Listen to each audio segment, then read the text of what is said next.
manusia agoni, matinya spiritualis.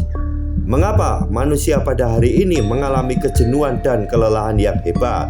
Hidupnya terlalu diatur oleh sebuah sistem atau kumpulan manusia yang rumit, dan pada akhirnya ia kehilangan prinsip dalam berkehidupan. Manusia agoni merupakan manusia yang mengalami derita batin luar biasa oleh tuntutan modernitas dan digitalisasi. Pola hidup yang jauh dari kebebasan atau freedom dan terikat sebuah sistem yang memaksa manusia mengikuti sistem tersebut, atau kalau tidak, ia tidak akan maju.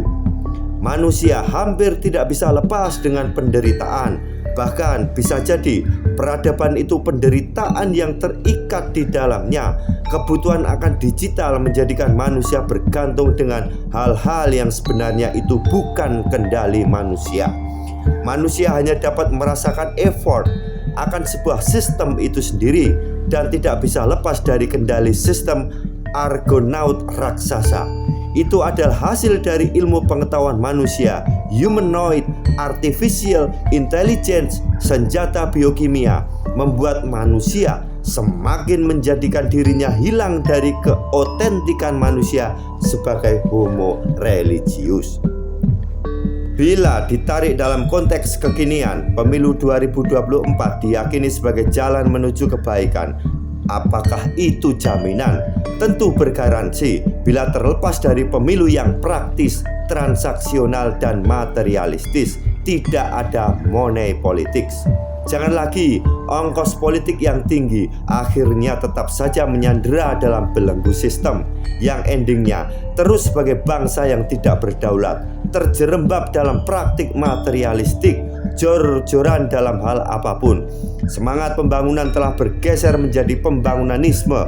Mari sambut pemilu 2024 dengan mengedepankan sisi spiritualis, bukan praktik agoni materialistik, semata sebagai konstruksi bangunan manusia Indonesia menuju keadilan dan kemakmuran sekarang dan masa depan.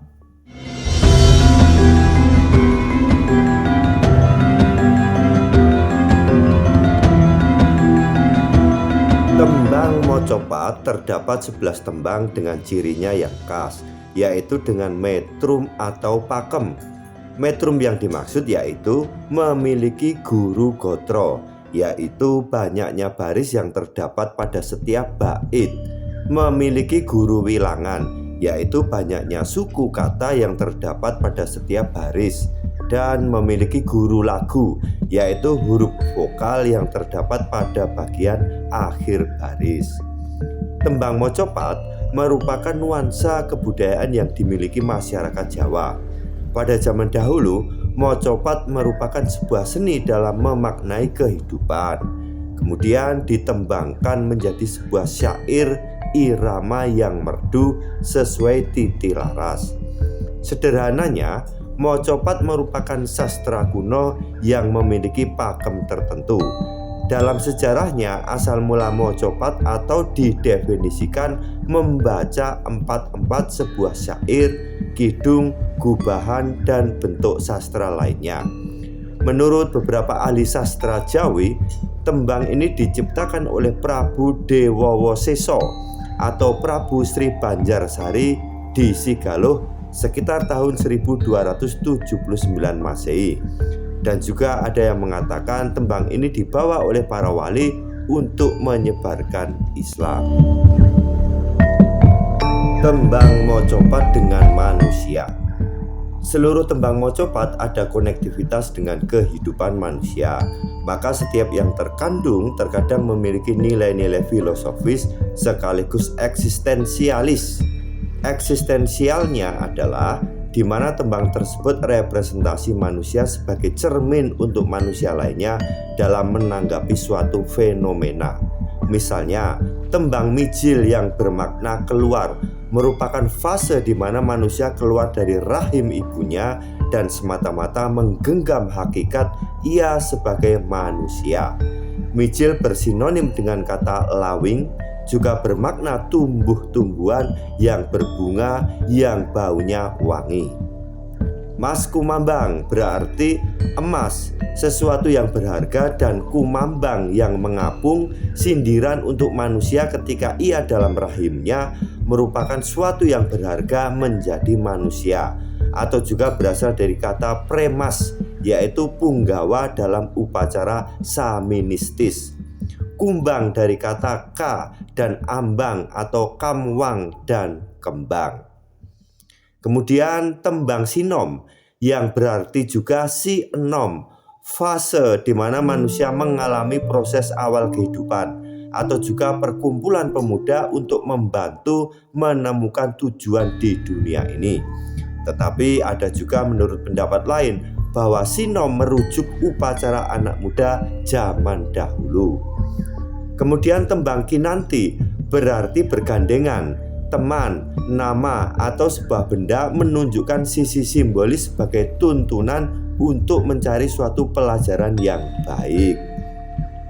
Selanjutnya, tembang bermetrum asmorondono berasal dari kata asmoro dan dono yang menunjukkan dewi percintaan, menggambarkan manusia yang dilabuh asmara membakar jiwa. Selanjutnya tembang gambuh yang berasal dari kata jumbuh atau kecocokan, juga berarti ronggeng, tahu, terbiasa, di mana manusia akan terbiasa dan cocok atas asmara yang sedang dijalinnya. Sedangkan tembang dandang gulo yang bermakna kata dandang yang berupa penanak nasi, gula yang bermakna manis, memiliki nilai filosofis masa di mana manusia sudah berhasil membina rumah tangga. Kata ini juga diambil dari nama Raja Kediri Prabu Dandang Gendis. Untuk tembang mocopat bermetrum durmo dari kata Jawa klasik yang berarti harimau, atau bahasa filosofisnya munduring toto kromo, fase di mana manusia ada kalanya mengalami keimanan yang menipis, yang terkadang cenderung bisa berbuat jahat maupun baik tergantung nafsunya. Kemudian ada tembang pangkur, merupakan kata yang diambil dari piagam-piagam Jawa kuno. Dalam serat Purwaukara, pangkur diberi arti buntut atau ekor, juga bisa dimaknai mungkur. Maksudnya ada di mana manusia harus meninggalkan hawa nafsu yang negatif yang menggerogotinya. Kemudian tembang megatruh berawal dari awalan am, pegat, dan ruh yang berarti putus atau pisah, atau megat ruh, fase di mana manusia diangkat rohnya dan kembali kepada sangkan paraning dumadi. Yang terakhir, tembang bermetrum pocong yang berasal dari nama biji kepayang. Dalam bahasa lain bisa dimaknai pocong, manusia yang sudah dibungkus kain kafan dan dipertanggungjawabkan apa yang telah ia lakukan. Itulah tematik tembang mocopat. Semua memiliki dimensi yang berbeda dan memiliki karakteristik yang berbeda pula. Keberagaman itu merujuk suatu objektifikasi, yaitu manusia sebagai homosentris, yang mana keberadaan manusia beserta perlengkapannya dalam kehidupan.